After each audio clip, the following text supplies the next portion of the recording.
Em 20 de setembro de 2004, 6 meninos tiraram uma foto juntos em Pakdasht, no Irã. Estavam sorrindo, empurrando uns aos outros de brincadeira, como meninos fazem. Um deles estava com a camisa aberta, outro fazia uma careta para a câmera.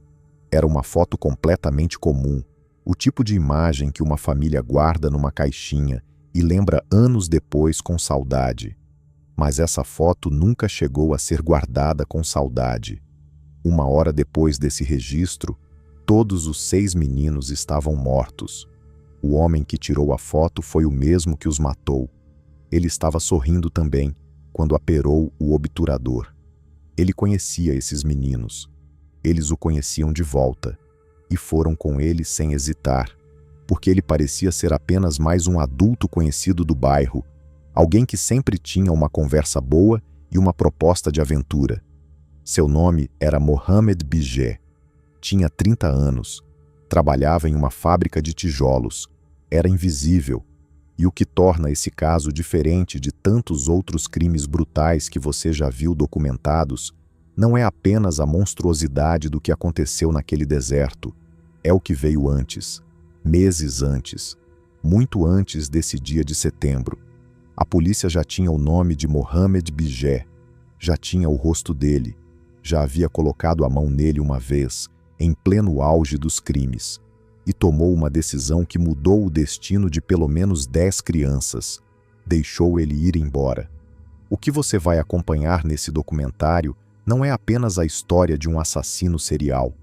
É a história de como um sistema, com seus policiais, suas burocracias, seus medos e suas omissões, pavimentou o caminho para que crianças continuassem morrendo, uma após a outra, enquanto os responsáveis olhavam para outro lado. Para entender o que aconteceu em Pakdasht, você precisa primeiro entender o que é Pakdasht, porque essa cidade não é um cenário acidental nessa história. Ela é parte da história. Pakdasht fica a 30 quilômetros ao sudeste de Teherã.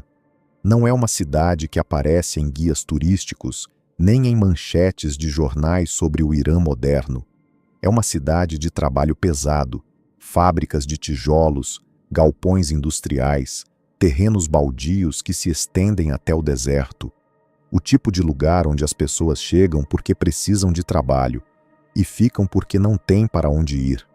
Nos anos 2000, Pakdasht era um dos principais destinos de famílias afegãs que haviam cruzado a fronteira em busca de uma vida fora da guerra. O Afeganistão havia passado por décadas de conflito, a invasão soviética, a guerra civil, o regime talibã. Centenas de milhares de afegãos fugiram para o Irã, muitos sem nenhum documento, sem registro oficial, sem existência legal no país que os acolhia de maneira informal e os explorava de forma sistemática. Em Pakdasht, essas famílias trabalhavam nas fábricas de tijolo por salários que iranianos recusariam.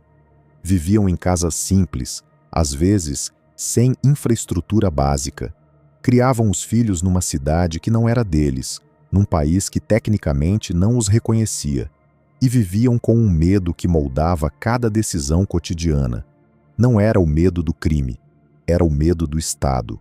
Para um refugiado afegão sem documentos no Irã dos anos 2000, uma visita à delegacia podia significar a descoberta da situação irregular. E a situação irregular podia significar deportação, retornar forçado para um país ainda instável, ainda perigoso, ainda sem estrutura para receber quem havia fugido anos atrás. Então, quando algo ruim acontecia, quando um filho demorava para voltar para casa, quando um menino desaparecia, muitas famílias calculavam o risco de procurar ajuda oficial e muitas vezes concluíam que o silêncio era mais seguro do que a verdade. Mohamed Bijé conhecia essa realidade. Não de forma abstrata. Ele vivia naquele mesmo ambiente, trabalhava ao lado dessas famílias, entendia a lógica daquele lugar e construiu toda a sua operação em cima desse silêncio forçado. Pakdasht não foi um cenário, foi uma escolha estratégica. Mohamed Bijé Nasceu em 7 de fevereiro de 1975, na cidade de Kuchan, uma cidade de porte médio na província de Khorasan Razavi, no nordeste do Irã, uma região de paisagens áridas, próxima à fronteira com o Turcomenistão. Sua infância foi marcada por uma perda precoce e definitiva. Quando Bijé tinha 4 anos, sua mãe morreu de câncer. 4 anos. A idade em que uma criança ainda depende completamente da presença materna para construir os primeiros alicerces de segurança e de confiança no mundo. Quem ficou foi o pai, um comerciante que, segundo relatos colhidos durante as investigações, não era gentil com os filhos. Havia violência física dentro de casa. Havia dureza onde deveria haver acolhimento. E havia muita gente ao redor. 6 irmãos pelo lado do pai, mais 6 meios-irmãos. Uma família numerosa, onde cada filho competia por atenção num ambiente que oferecia pouco dela. Bijé foi crescendo nesse ambiente e foi ficando para trás nas métricas mais básicas. Não concluiu os estudos. Abandonou a escola após 7 anos, sem nenhuma qualificação formal. Sem perspectiva de futuro em Kuchan, sem um caminho claro à frente, ele fez o que muitos jovens sem saída fazem. Migrou. Destino. Pakdasht. O lugar onde havia trabalho para quem não tinha mais nada além das próprias mãos.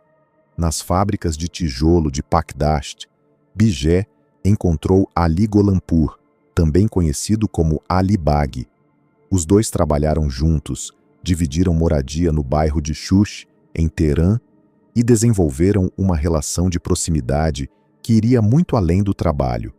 Golampur não era apenas um colega, era um cúmplice ativo que participaria de cada etapa dos crimes que estavam por vir. Para quem os conhecia na vizinhança, não havia nada de alarmante nos dois. Bijé era descrito por vizinhos como tranquilo, às vezes até prestativo. Ele interagia com as crianças da vizinhança sem causar desconforto aparente. Conversava, brincava, lembrava nomes. Era exatamente o tipo de pessoa que ninguém suspeita, porque não há nada obviamente errado, nenhum sinal de alarme, nenhuma razão concreta para desconfiar. Bijé nunca se casou, não tinha filhos registrados, não tinha ficha criminal anterior a 2004, não era monitorado por nenhuma autoridade. Era, em todos os sentidos práticos, um homem que o sistema não estava olhando. Os crimes começaram em março de 2004. Durante 6 meses, Mohamed Bijé e Ali Golampur operaram num raio relativamente pequeno, os arredores de Pakdasht e as áreas desérticas próximas, de forma sistemática, consistente e sem interrupção. A abordagem era sempre construída com tempo e com paciência. Bijé e Golampur não atacavam desconhecidos aleatoriamente. Eles circulavam pelos bairros, especialmente nas áreas de maior concentração de famílias afegãs. Conversavam com as crianças, aprendiam os nomes, tornavam-se conhecidos, criavam aquela camada fina de familiaridade que faz com que uma criança veja um adulto como aquele homem do bairro, não como uma ameaça, não como um estranho, mas como alguém de confiança. Quando essa confiança estava estabelecida, vinha o convite. A história era sempre a mesma. Uma ida ao deserto para caçar raposas e coelhos. Para meninos de 8, 10, 12 anos que viviam em condições precárias e tinham poucos entretenimentos disponíveis, aquilo soava como a maior aventura possível. Um dia fora da rotina. Uma memória a ser contada para os amigos depois. Muitos dos meninos já haviam ido antes, com Bijé, com Golampur, em pequenos grupos, e voltado. Isso criava ainda mais confiança para a próxima vez. Era a cobertura perfeita. Adultos conhecidos, uma atividade inofensiva, um convite que as crianças aceitavam com entusiasmo. No deserto, longe de qualquer testemunha, longe de qualquer sinal de presença humana, o padrão se repetia. A vítima era atacada com uma pedra na cabeça, golpe brusco, sem aviso, sem confronto. Depois, morta. O corpo era enterrado em uma vala rasa no chão árido. Por cima das valas, Bijé e Golampur colocavam carcaças de animais mortos, gatos, cachorros encontrados nas redondezas. A decomposição animal mascarava o cheiro humano e afastava qualquer pessoa que eventualmente passasse pelo local. Os registros forenses do julgamento revelaram detalhes adicionais sobre o que acontecia com as vítimas após a morte, detalhes que a imprensa iraniana descreveu parcialmente e que contribuíram para o apelido que Bijé recebeu, o vampiro do deserto. Atos de natureza sexual e de necrofilia foram confirmados nos autos do processo. Uma das primeiras vítimas identificadas com o nome foi Reza Kolandur, 8 anos de idade, filho de uma família afegã sem documentos em Pakdasht. Desapareceu em março de 2004. A família esperou quase 2 semanas antes de registrar ocorrência na polícia, não por indiferença, mas por medo de serem deportados. Quando finalmente foram, o caso foi tratado como desaparecimento comum e não foi investigado ativamente. Ao longo dos meses seguintes, outros meninos desapareceram, alguns das mesmas ruas, alguns de famílias que já haviam perdido vizinhos nas semanas anteriores. O padrão era visível para quem quisesse olhar. Meninos, sempre da mesma faixa de idade, sempre da mesma região, sempre desaparecendo sem vestígio, sempre filhos de famílias sem documentos. Ninguém conectou os pontos com urgência. Em 20 de setembro de 2004, 15 dias antes de Bijé ser preso definitivamente, ele fez algo que os investigadores posteriores classificaram como um ato de arrogância fria. Convidou 6 meninos para mais uma caçada no deserto e, antes de levá-los ao local do crime, parou e tirou uma foto do grupo. Todos juntos, 6 meninos sorrindo, num registro que parecia um momento banal entre conhecido e crianças. 1 hora depois, todos os 6 estavam mortos. Essa fotografia foi recuperada pelas autoridades após a prisão de Bijé e se tornou uma das evidências mais perturbadoras de todo o processo, não apenas como prova material, mas como retrato exato do nível de controle e frieza com que ele operava. Ele registrou as vítimas, como troféu, como memória, como se aquilo fosse algo a ser guardado. Ao final das investigações, 16 assassinatos foram formalmente confirmados e julgados. Investigadores e fontes próximas ao processo acreditam que o número real de vítimas ultrapassa 20, possivelmente chegando a 26, segundo algumas estimativas. Mas muitos casos nunca foram registrados, muitos corpos nunca foram identificados e muitas famílias nunca procuraram as autoridades. Essas vítimas permanecem sem nome nos registros oficiais. Elas existiram, mas para o Estado, nunca existiram. Em abril de 2004, depois que 5 meninos desapareceram em poucas semanas na mesma região de Pakdasht, seguindo o mesmo padrão, Mohamed Bijé foi levado para interrogatório pela polícia local. Esse detalhe precisa ser dito com clareza. Não foi um acidente que a polícia chegou até ele. Havia suspeitas concretas. Havia relatos de moradores. Havia um padrão geográfico e temporal óbvio demais para ser ignorado. Mohamed Bijé foi interrogado e, depois de algumas horas, foi solto sob fiança. As autoridades da delegacia de Pakdasht concluíram que não havia provas suficientes para mantê-lo detido. Não houve investigação aprofundada. Não houve vigilância posterior. Não houve cruzamento de dados com registros de desaparecimento das áreas vizinhas. Bijé deixou a delegacia e voltou para casa. E continuou matando. Entre aquele interrogatório de abril e a sua prisão definitiva, em 1º de setembro de 2004, Mohamed Bijé assassinou pelo menos mais 10 crianças. Alguns pesquisadores do caso estimam um número ainda maior nesse período. 10 crianças, depois que a polícia já havia colocado a mão nele e decidido soltá-lo. Durante as investigações que se seguiram à prisão de Bijé, vieram à tona detalhes que tornaram o fracasso do sistema ainda mais profundo. Famílias que haviam registrado boletins de ocorrência relatando o desaparecimento de crianças na região afirmaram que seus casos foram ignorados, arquivados sem investigação ou simplesmente perdidos na burocracia.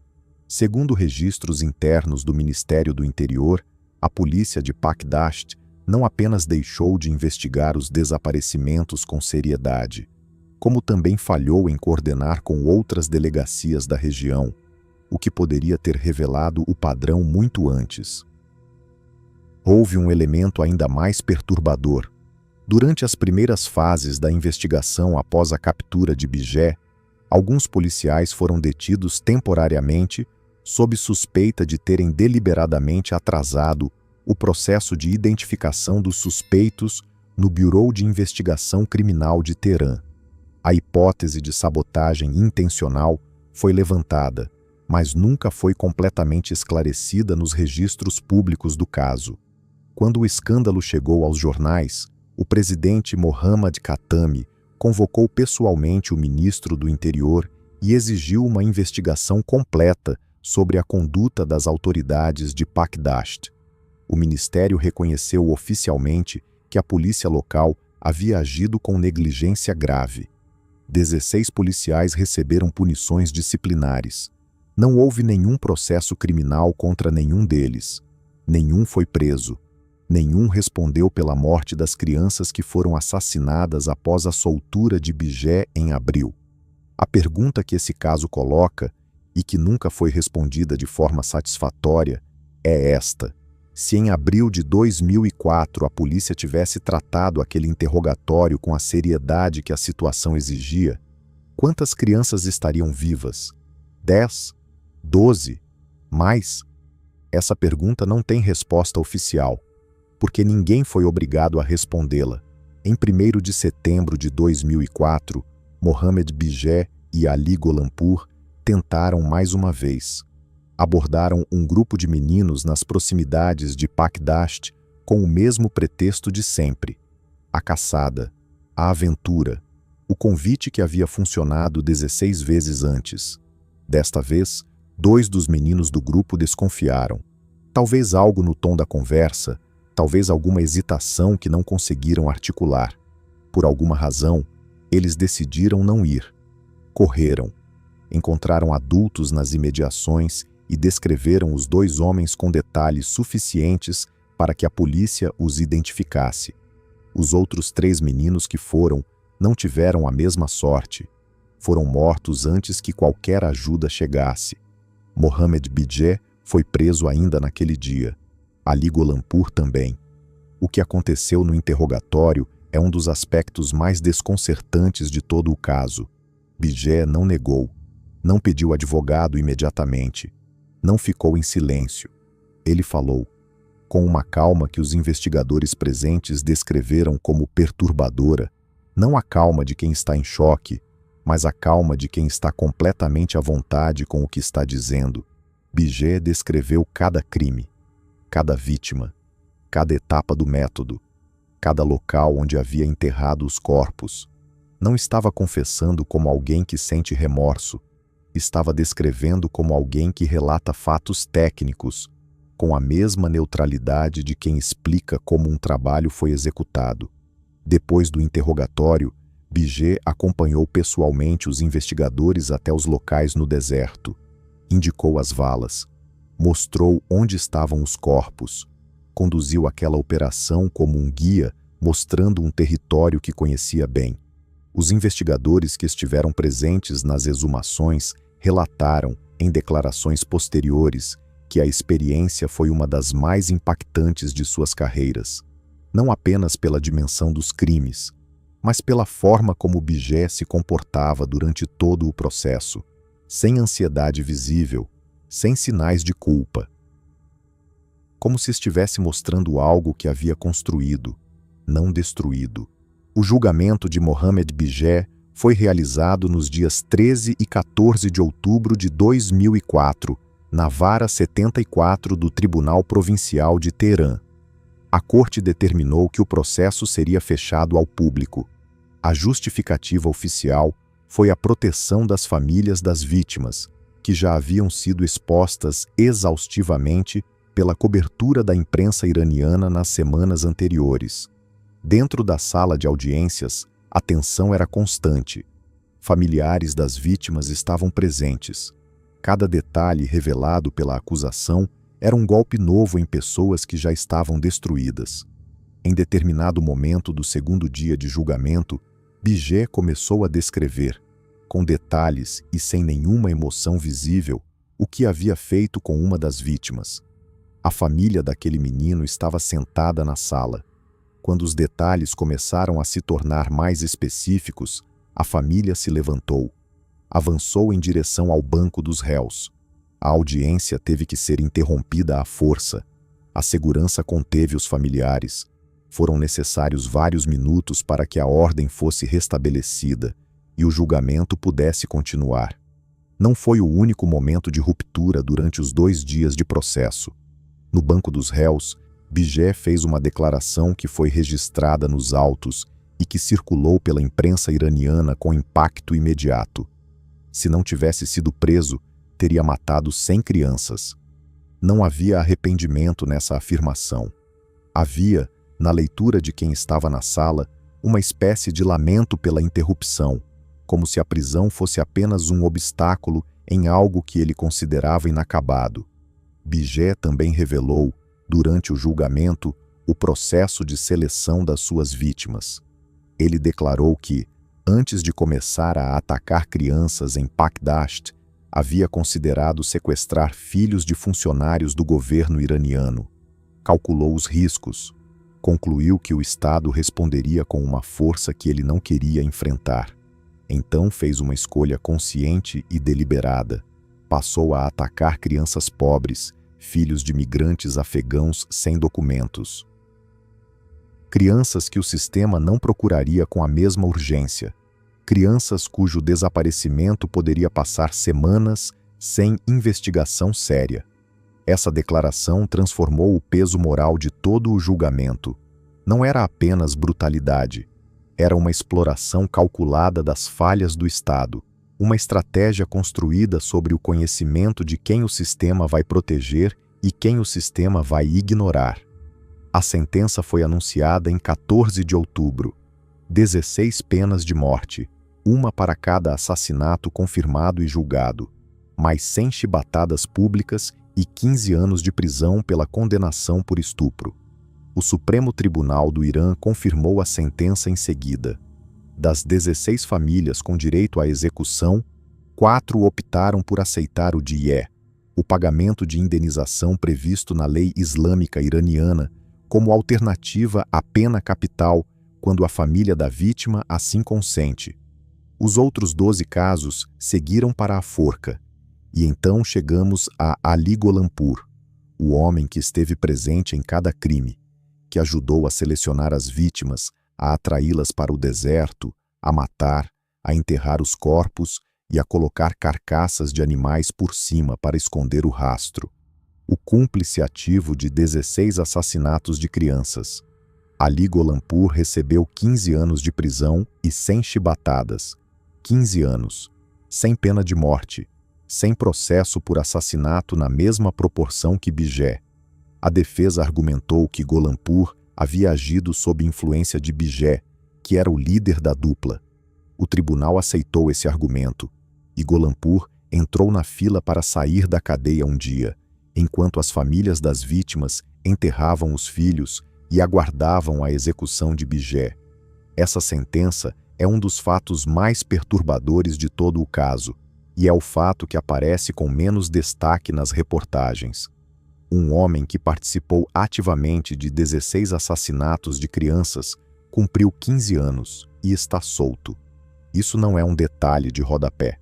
É uma conclusão que o sistema produziu e nunca explicou de forma satisfatória. Em 16 de março de 2005, do lado de fora da prisão de Pakdasht, aproximadamente 5.000 pessoas se reuniram antes do amanhecer. Ninguém as convocou por decreto. Ninguém as obrigou por lei. foram porque quiseram estar lá. Moradores de Pakdasht, famílias das vítimas, pessoas de cidades vizinhas que haviam acompanhado o caso pelos jornais durante meses. Chegaram de ônibus, de carros, a pé. Chegaram cedo para garantir posição. A execução foi organizada pelas autoridades como um procedimento público formal, com perímetro de segurança, equipe médica presente, funcionários do tribunal acompanhando cada etapa. Mas o que aconteceu naquele espaço tinha pouco da frieza burocrática de uma execução convencional. Mohamed Bijé foi trazido para fora da prisão com as mãos amarradas, foi despido da cintura para cima e preso a um poste de ferro instalado em frente à multidão.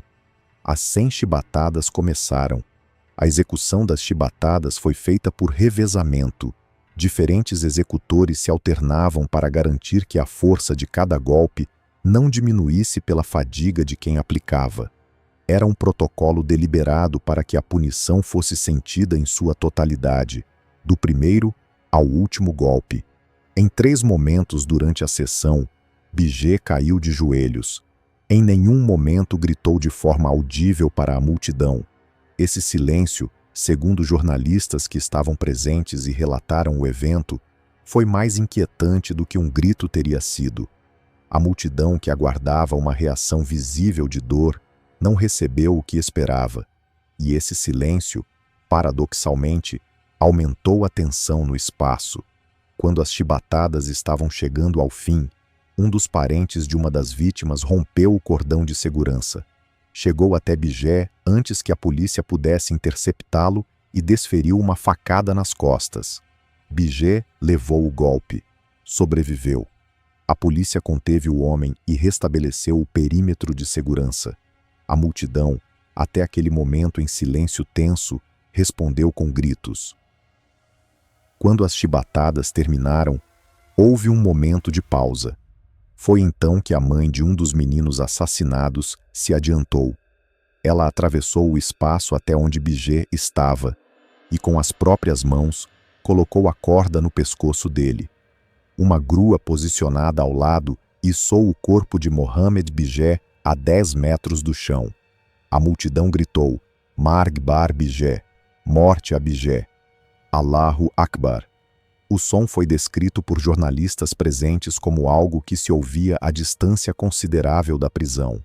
20 minutos depois, o médico presente se aproximou, examinou Bijé e confirmou a morte. Nos 30 minutos seguintes, parte da multidão tentou avançar em direção ao local onde o corpo estava. Houve empurrões, tentativas de romper o perímetro. A polícia precisou atuar para conter os tumultos antes que o espaço pudesse ser esvaziado de forma controlada. Mohamed Bijé morreu como havia vivido nos últimos 6 meses, no centro de uma cena que ele mesmo havia criado, cercado pelas consequências das escolhas que fez. Só que desta vez, as escolhas eram das famílias que ele havia destruído. Mohamed Bijé foi executado publicamente, diante de 5.000 pessoas, em março de 2005. Ali Gholanpour, o homem que esteve presente em cada crime, que ajudou a selecionar as vítimas, que participou dos assassinatos e do ocultamento dos corpos, cumpriu 15 anos de prisão e saiu. Não se sabe onde ele está. Não há registro público do seu paradeiro após a soltura. Ele existe em algum lugar nesse mundo, livre, sem monitoramento ativo, sem nenhuma obrigação pública de revelar sua localização. Os 16 policiais que receberam punições disciplinares por negligência nunca foram processados criminalmente. Nenhum foi preso. Nenhum foi julgado pela morte das crianças que foram assassinadas após a soltura de Bijé em abril de 2004. A punição que o Estado aplicou a esses policiais foi equivalente a uma advertência formal. E depois, silêncio. Parte das vítimas de Bijé permanece sem identificação oficial até hoje. Não porque os investigadores não quiseram identificá-las, mas porque as famílias nunca apareceram para reivindicá-las, porque tinham medo de aparecer, porque eram invisíveis antes, durante e depois da morte dos seus filhos. Essas crianças não têm nome nos registros, não têm data de morte oficial, não têm certidão. Para o Estado iraniano, elas continuam não existindo, mesmo depois de seus assassinos terem sido julgados e executados. A execução pública de Bijeh gerou reação internacional imediata. Organizações de direitos humanos como a Anistia Internacional criticaram o caráter espetacular da pena. Reformistas iranianos foram na mesma direção. Afirmaram que exibir a violência da punição em praça pública normaliza a violência como resposta legítima e cria um precedente problemático para a cultura jurídica do país. Os defensores da sentença responderam de forma direta. A lei islâmica iraniana prevê o direito das famílias das vítimas de participar da execução. As famílias pediram. O Estado executou. Isso não é espetáculo, é direito. Esse debate continua. E não é o objetivo deste documentário resolvê-lo. O objetivo é colocar na mesa a pergunta que a execução encerrou sem responder. Como um homem foi levado para interrogatório em abril, solto, e teve 5 meses livres para continuar matando, sem que ninguém dentro do sistema fosse responsabilizado de verdade? O Estado iraniano executou Mohammed Bijeh com toda a formalidade da lei. Mas o Estado iraniano nunca foi julgado pela morte das crianças assassinadas depois que ele foi solto.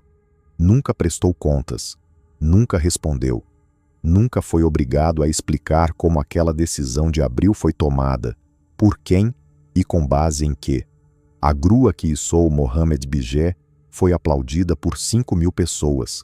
As estruturas que o deixaram agir ficaram intactas, silenciosas, sem câmera apontada para elas, sem multidão exigindo resposta. Pakdasht continua existindo. As fábricas de tijolo continuam funcionando. A poeira ainda cobre as ruas nos dias de vento.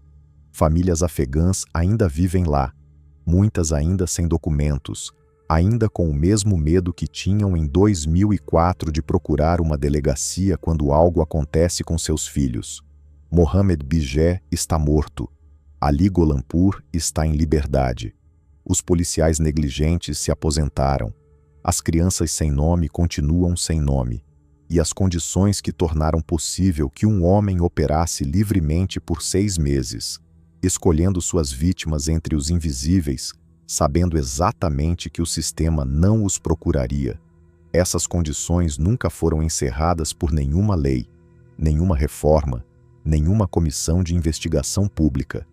O que aconteceu em Pakdasht não foi apenas Mohammed Bijeh, foi tudo que tornou Mohammed Bijeh possível.